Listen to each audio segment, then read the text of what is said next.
नमस्कार दोस्तों, आज हम बात करेंगे भगवान शिव की तीसरी आँख के बारे में कि भगवान शिव को त्र्यंबक देव क्यों कहा जाता है और इस तीसरी आँख का क्या महत्व है। तो आइए जानते हैं। शिव की तीसरी आँख ने हमेशा लोगों को मोहित किया है। यह नाटकीय रूप से उनके माथे पर आग की मिसाइल छोड़ने और दुनिया को नष्ट करने के लिए तैयार है। बहुत से लोग मानते हैं कि इसलिए शिव को संहारक कहा जाता है। उन्हें अक्सर त्र्यंबक देव के रूप में जाना जाता है, जिसका अर्थ है तीन आँखों वाला भगवान। सूर्य को उनका दाहिनी नेत्र, चंद्रमा को बायां नेत्र तथा अग्नि को तीसरा नेत्र कहा गया है, जबकि उनकी अन्य दो आँखें भौतिक दुनिया में उसकी गतिविधि का संकेत देती हैं। उनकी तीसरी आँख स्पष्ट से परे दिखती है। हिंदू धर्म और बौद्ध धर्म में तीसरी आँख जैसे जैसे परंपराएं बदलती हैं, वैसे वैसे तीसरी आँख के मायने भी बदलते हैं। यहाँ हिंदू धर्म और बौद्ध धर्म में तीसरी आँख के बारे में कुछ सामान्य पुरानी और नई अवधारणाएं हैं। तीसरी आँख आध्यात्मिक ज्ञान और ज्ञान की आँख है। ऐसा माना जाता है कि भगवान शिव तीसरी आँख का उपयोग स्पष्ट से परे देखने के लिए करते हैं और अच्छे लोगों को बुरे काम करने वालों से बचाते हैं।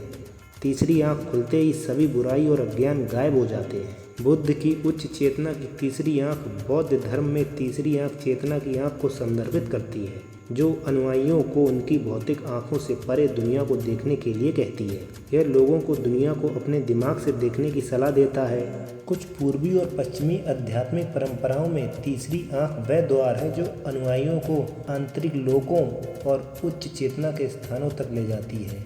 नई अवधारणा में तीसरी आँख आत्मज्ञान की स्थिति का प्रतीक है। हिंदू धर्म और बौद्ध धर्म में तीसरी आँख के बारे में आधुनिक अवधारणाएं हैं।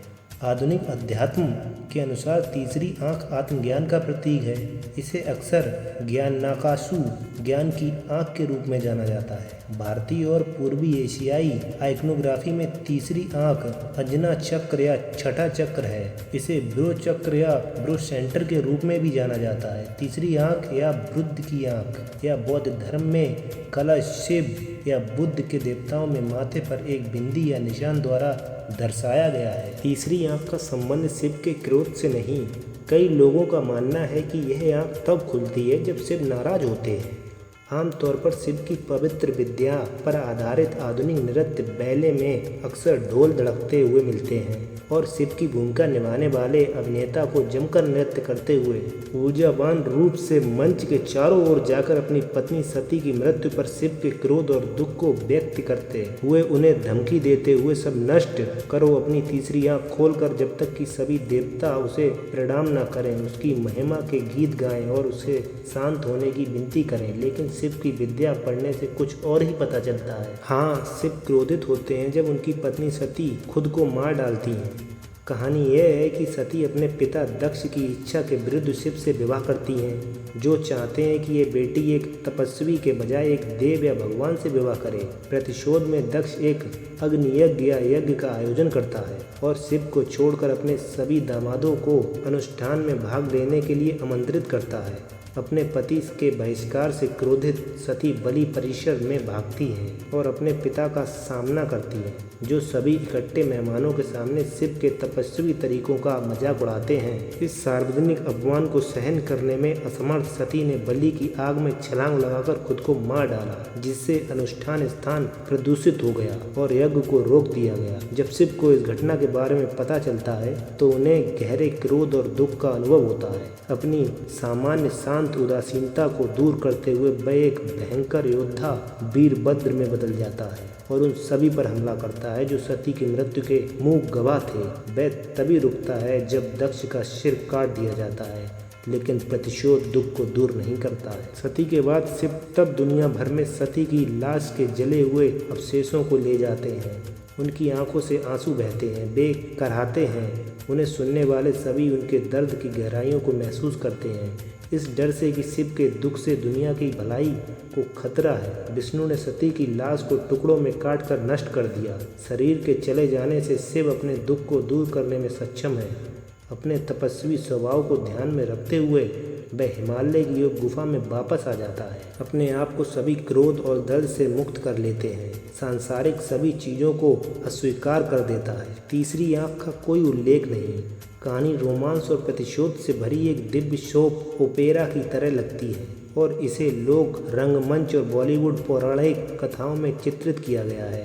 लेकिन इस कथा में कहीं भी शिव के तीसरे नेत्र का उल्लेख नहीं है। शिव अपनी तीसरी आंख बहुत बाद में खोलते हैं, जब सती का पहाड़ों की बेटी के रूप में पुनर्जन्म होता है। पार्वती और शिव से प्रभावित होकर उनमें एक रोमांटिक प्रक्रिया पैदा करने की पूरी कोशिश करती हैं। शिव अविचलित रहते हैं। उन्हें और देवों को जो शिव से विवाह करने के लिए उत्सुक हैं, दोनों को क्रोधित करते हैं। तीसरी आंख और काम, इसलिए वे वासना के देवता काम को भेजते हैं। अपने गन्ने के धनुष को उठाने के लिए मधुमक्खियां से भिन्नता हुआ धनुष की डोरी को खींचता है और शिव के हृदय में इच्छा के फूलों के तीर मारते हैं। यह किया जाता है। दुर्भाग्य से परिणाम बिल्कुल वैसा नहीं है जैसा कोई उम्मीद करता है। अपनी आंखें खोलने और पार्वती के लिए अपनी इच्छा व्यक्त करने के बजाय शिव माथे के केंद्र में एक तीसरी आंख खोलते हैं और आग की एक मिसाइल निकलती है जो काम को प्रज्वलित करती है। पार्वती की भयभीत आंखों के सामने काम राख के ढेर में सिमट गया और शिव संहारक बन गए। तभी शिव का नाम संहारक होता है। काम को नष्ट करके शिव न केवल इच्छा को नष्ट कर देते हैं, बल्कि उस सिद्धांत को भी नष्ट कर देते हैं जो पूरे विश्व को जीवित रखता है। बिना इच्छा के मधुमक्खी फूल के पास नहीं जाएंगी, बैल गया के पास नहीं जाएगा, कोई परागण नहीं होगा, कोई प्रजनन नहीं होगा। अगर जानवर संभोग नहीं करते हैं तो कोई जीवन नहीं होगा, कोई नवीनीकरण नहीं होगा, कोई पुनरुत्थान नहीं होगा, कोई पुनर्जीवन नहीं होगा। बसंत सर्दियों का पालन नहीं होगा।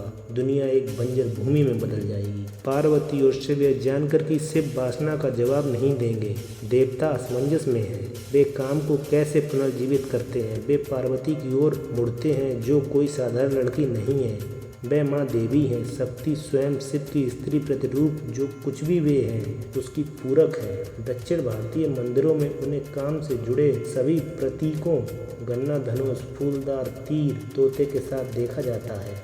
उसे कामाक्षी भी कहा जाता है। वह जिसकी आंखों में काम का निवास करती है। इस प्रकार वह शिव से बिल्कुल विपरीत है। यदि शिव काम का खंडन करते हैं तो वह पुष्टि करती हैं और काम का उत्सव मनाती हैं। वह साधु को एक गृहस्थ में बदलने और दुनिया में वासना और इच्छा के महत्व को स्वीकार करने के लिए इसे अपने ऊपर लेती हैं। लेकिन वह जो तरीका अपनाती हैं वह सभी को हैरान कर देता है। वह प्रार्थना करती हैं। पार्वती अपनी आंखें बंद कर लेती हैं, गतिहीन बैठ जाती हैं और शिव के बारे में इतनी तीव्रता से सोचती हैं कि वे किसी बाहरी उत्तेजना का जवाब नहीं देती हैं। वह नहीं खाती, सोती नहीं, वह केवल शिव के बारे में सोचती हैं। उसे उसके संकल्प से विचलित करने के सभी प्रयास विफल हो जाते हैं। अपनी प्रार्थना की शक्ति से वह शिव को अपनी गुफा से बाहर निकलने के लिए मजबूर करती हैं और खुद को उसके सामने पेश करती हैं और उसे वरदान देती हैं। इस प्रकार प्रार्थना के माध्यम से शक्ति अपनी इच्छा को पूरा करने के लिए अपने संकल्प को प्रदर्शित करती हैं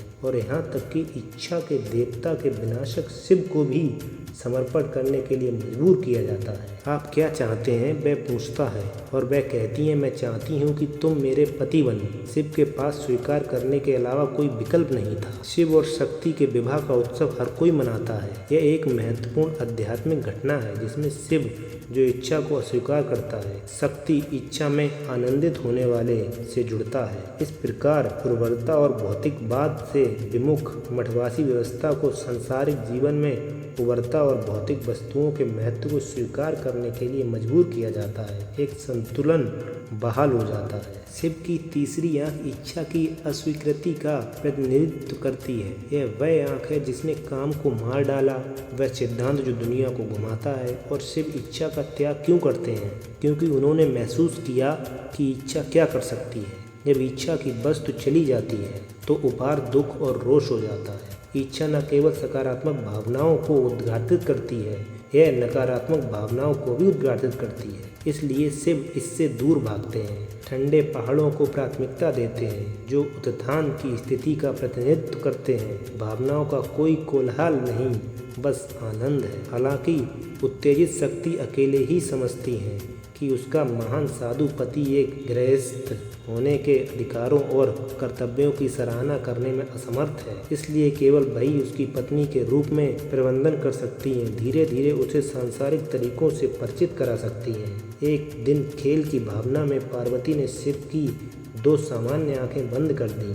दुनिया अंधेरे में डूबी हुई थी क्योंकि शिव की आंखों ने दुनिया का ऊर्जावान बना दिया था। इसलिए शिव ने अपनी तीसरी आंख खोली और सूर्य को एक बार फिर चमकने में मदद की। तीसरी आंख की गर्मी ने पार्वती के हाथों को, जो शिव की बाईं और दाईं आंखों को ढक दिया था, पसीने से तरबतर कर दिया। शिव गर्मी और शक्ति, पानी की शक्ति से भरा वह पसीना अंधक नामक एक बच्चे में बदल गया। अंधक को शिव के एक निसंतान असुर भक्त को गोद लेने के लिए दिया गया था। वह अपनी वास्तविक उत्पत्ति को जाने बिना बड़ा हुआ। एक युवा व्यक्ति के रूप में उन्होंने बड़ी तपस्या की और एक वरदान प्राप्त किया कि अगर उन्हें कभी भी अपनी माँ के लिए वासना का अनुभव हुआ तो वह अपने पिता द्वारा मारे जाएंगे। इस वरदान से प्रभावित होकर वह तीनों लोकों पर विजय प्राप्त करने के लिए आगे बढ़ा। अपनी यात्रा के दौरान उन्होंने पार्वती पर ठोकर खाई और उनकी सुंदरता से प्रभावित होकर उन्हें अपनी रानी बनाने का फैसला किया। जैसे ही उन्होंने उसका पीछा किया, पार्वती ने शिव को पुकारा, जो उनके बचाव में आए और उन्हें अपने त्रिशूल पर अंधक को लगाया। जैसे ही अंधक के शरीर से खून निकला, उसे अपने जन्म की सच्चाई का एहसास हुआ और उसने अपनी व्यभिचारी इच्छाओं के लिए माफी मांगी। यह कहानी नाटकीय रूप से तीसरी आंख के अंधेरे पक्ष को प्रस्तुत करती है। जब इच्छा नष्ट हो जाती है तो सभी विभाजन टूट जाते हैं। कोई दाहिनी ओर या बाईं तरफ नहीं है, कुछ भी अच्छा या बुरा नहीं है, कुछ भी सही या गलत नहीं है, कुछ भी शुभ और कुछ भी नहीं है, कुछ भी मेरा नहीं है और कुछ भी तुम्हारा नहीं है। एक व्यक्ति सभी सांसारिक विभाजनों और भेदभावों और प्रधान कुंडलों के ऊपर उठ जाता है। लेकिन इस कहानी के अनुसार यह परलौकिक अवस्था व्यक्ति को सांसारिक वास्तविकताओं से अंधा कर देता है। अंधक का अर्थ है अंधा, इतना अंधा कि वह माँ और पत्नी के भी भेद नहीं करता। तीसरी आंख स्वामित्व के सभी भावों को नष्ट कर देती है। व्यक्ति वह समझ खो देता है कि वह क्या मेरा है और क्या मेरा नहीं है। इसलिए कोई भी महिला कभी पत्नी या माँ नहीं हो सकती, या यूं कहें कि सभी महिलाएं पत्नी और माँ बन जाती हैं। यह अंधक की कहानी की तरह अराजकता पैदा करता है। इसलिए जब सन्यासी शिव की तीसरी आंख का उत्सव मनाते हैं, जो सभी सांसारिक इच्छाओं को अस्वीकार करती है, तो गृहस्थ शिव की बाईं और दाईं आंख को पसंद करते हैं, जो सांसारिक इच्छाओं और उपयुक्त आचरण के सांसारिक नियमों की आवश्यकता को स्वीकार करती है। नियम जो शिव की विद्या दक्ष की शुरुआत से उसकी मांग की दामाद है। भगवान शिव व चंद्र और एक सबक याद करने के लिए चंद्रमा की 27 पत्नियां थीं। चंद्र की ये 27 पत्नियां राजा दक्ष की बेटियां थीं। इन 27 पत्नियों को नक्षत्र के नाम से जाना जाता है। रोहिणी उनकी पत्नियों में से एक चंद्र की प्रिय थीं। वे अपना सारा समय रोहिणी के साथ ही व्यतीत करते थे। उनकी बाकी पत्नियां ने अपने समय का हिस्सा मांगा, लेकिन चंद्रा रोहिणी के अलावा किसी और पे नहीं डूबी थी। चंद्र की इन 26 पत्नियों ने उनके प्रति चंद्र के आचरण के बारे में अपने पिता राजा दक्ष से शिकायत की। राजा दक्ष ने चंद्र को अपनी बाकी पत्नियों के प्रति भी धर्म कर्तव्य को समझाने की कोशिश की। उन्होंने उसे अपनी सभी पत्नियों के साथ बराबर समय बिताने की सलाह दी। निहितार्थ के बावजूद चंद्र रोहिणी के प्रति ही आकर्षक थे। फिर से उन्होंने अपने पिता से शिकायत की और इस समय राजा दक्ष ने चंद्र को अपनी चमक और सुंदरता खोने के लिए प्रेरित किया, जिस पर उन्हें गर्व था। इस श्राप के कारण चंद्र रात दिन घटने लगे। हताशा में वह निर्माता भगवान ब्रह्मा से मिले। भगवान ब्रह्मा ने उन्हें भगवान शिव की ओर निर्देशित किया। यह दर्शाता है कि भगवान शिव ही इस प्रकरण में कुछ कर सकते हैं। यह इंगित करता है कि भगवान शिव के अस्तित्व पर परम शक्ति है और कोई नहीं। चंद्र ने शिवलिंग की स्थापना की और अभूतपूर्व तपस्या की। उनके देवताओं से प्रसन्न होकर भगवान शिव उनकी पूजा का उद्देश्य जानने के लिए उनके सामने प्रकट हुए। चंद्र ने भगवान शिव को वह सब कुछ बताया जो उनके साथ हुआ था। भगवान शिव ने उनसे कहा कि वे श्राप को पूरी तरह से समाप्त नहीं कर सकते, लेकिन इसके परिणाम को कम कर सकते हैं। शिव वही देते हैं जो चंद्रमा चाहता है। भगवान शिव ने चंद्रा को अपनी जीवंता और ऊर्जा को फिर से प्राप्त करने के लिए अपने सिर पर बैठने का सुझाव दिया। अमावस्या की रात को चंद्रमा आकाश से अनुपस्थित रहता है। उस रात चंद्र भगवान शिव के सिर पर अपनी चमक और ऊर्जा उत्पन्न करने के लिए बैठते हैं। तब से चंद्रा पाक्षिक रूप से घटता और बढ़ता है। जब चंद्र रोहिणी के पास आता है तो वह रात भर जागता है, और जब वह रोहिणी से दूर दूसरी पत्नियों के पास जाता है तो वह जाग जाता है। जीवन के लिए एक सीख विज्ञान ने भी यही सिद्ध किया है कि चंद्रमा का अपना प्रकाश नहीं होता, उसके पास परावर्तित प्रकाश है जो उसे सूर्य से मिलता है। उपरोक्त पौराणिक कथा से हमें आध्यात्मिक और वैज्ञानिक दोनों पहलू मिलते हैं। प्राचीन काल के ऋषियों ने हमें चंद्रमा के प्रकाश की प्रकृति के बारे में समझाने की कोशिश की और इसी तरह जीवन का पाठ पढ़ाया। चंद्र अहंकारी हो गया था और धर्म वास्तविक कर्तव्य से विचलित हो गया था और उसने अपनी चमक खो दी थी जिस पर उसे गर्व था। भगवान शिव ने उन्हें अपनी चमक वापस पाने के लिए सक्रिय किया। चंद्रमा की ये कहानी हमारे जीवन का रूपक है कि जिस पर हमारा नहीं है उस पर हमें अनावश्यक गर्व और अहंकार नहीं करना चाहिए। हमें जो मिला है वह प्रतिबिंबित है, यह मरना तय है। चंद्रमा का भटकना हमारे जीवन के उतार चढ़ाव को दर्शाता है। जीवन का उलटफेर कटु सत्य है, हम इसे बदल नहीं सकते, लेकिन हम अभिमानी हुए बिना चरमोत्कर्ष पर आनंद ले सकते हैं और बिना निराश हुए अधोलोक में सीख सकते हैं। दोस्तों, अगर आपको हमारा ये वीडियो पसंद आया हो तो लाइक करें, शेयर करें और सब्सक्राइब करना ना भूलें। तो मिलते हैं अगली वीडियो में। धन्यवाद।